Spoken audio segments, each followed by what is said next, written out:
Noong Enero 5, 2025, muling nagtipon ang mga sikat na personalidad sa industriya ng pelikula at telebisyon para sa taunang Golden Globe Awards.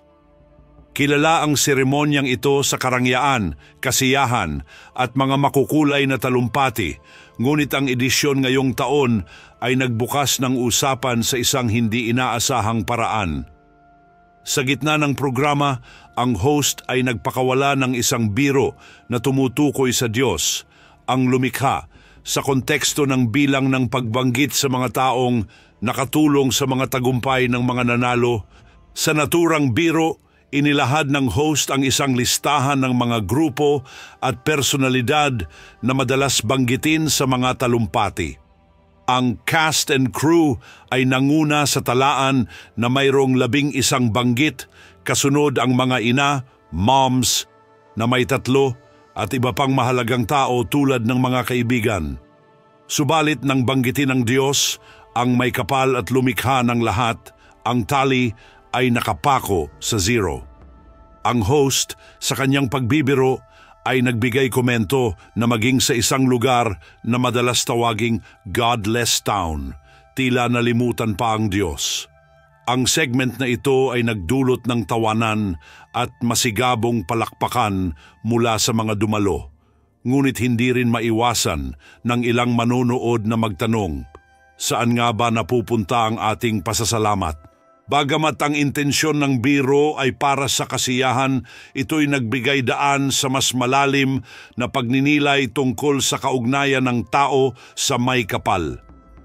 Sa mundo ng showbiz, kung saan ang spotlight ay madalas nakatuon sa tagumpay at material na kayamanan, ang pananampalataya at pasasalamat ay kadalasang napapabayaan.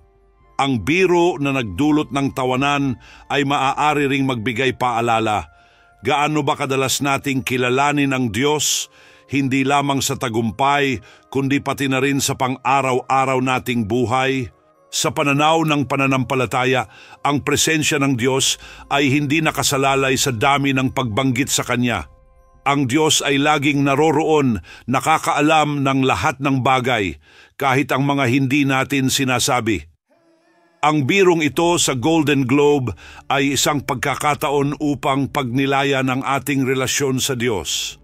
Tayo ba ay nagbibigay pugay sa lumikha o masyado na tayong nahihila ng kinang ng material na mundo?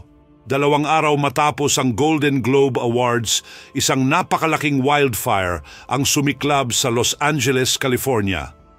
Ang sunog na mabilis kumalat ay nagdulot ng matinding pinsala sa lugar. Mula sa mga tahanan hanggang sa mga kagubatan, walang pinalampas ang apoy. Libu-libong tao ang nawalan ng tirahan at maraming ari-arian ang nasunog, kabilang na ang mga mamahaling mansyon ng ilang bilyonaryo at kilalang mga personalidad. Nagkaisa ang mga bumbero mula sa iba't ibang bahagi ng California, Canada at Mexico upang subukang apulahin ang apoy. Gumamit ng mga helikopter at eroplano upang magbuhos ng tubig sa mga lugar na apektado, habang ang Red Cross at iba pang mga organisasyon ay tumulong sa mga evacuee. Sa kabila ng lahat ng pagsisikap, tumagal ng mahigit 1 linggo ang sunog na nag-iwan ng milyon-milyong dolyar na halaga ng pinsala. Ang wildfire na ito ay isang paalala na walang sinuman, gaano man kayaman o kasikat ang ligtas sa mga kalamidad. Ang sunog ay hindi tumitingin sa estado sa buhay o halaga ng ari-arian. Ito'y walang pinipili. Ang pangyayaring ito ay nagpapakita ng kahinaan ng tao sa harap ng mga puwersa ng kalikasan at nagbibigay diin sa kahalagahan ng pagpapakumbaba at pasasalamat. Mga kilalang naapektuhan, kwento ng pagkawala at katatagan. Narito ang ilan sa mga kilalang personalidad na nawalan ng mga ari-arian sa naturang sunog na nagbibigay liwanag sa emosyonal at pinansyal na epekto ng trahedya. Adam Brody at Leighton Meester. Ang mag-asawa na ikinasal noong 2014 ay may 5 silid-tulugan at 6 na banyo sa kanilang tahanan sa Pacific Palisades.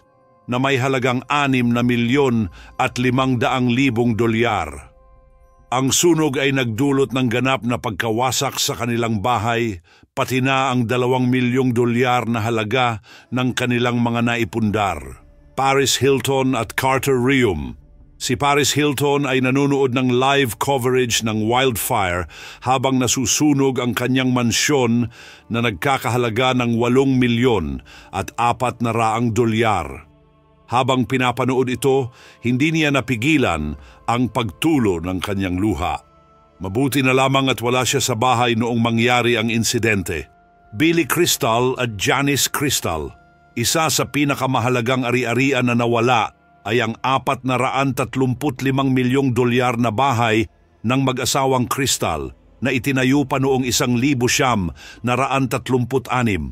Ang pagkawala ng bahay na ito ay isang napakalaking dagok sa kanila.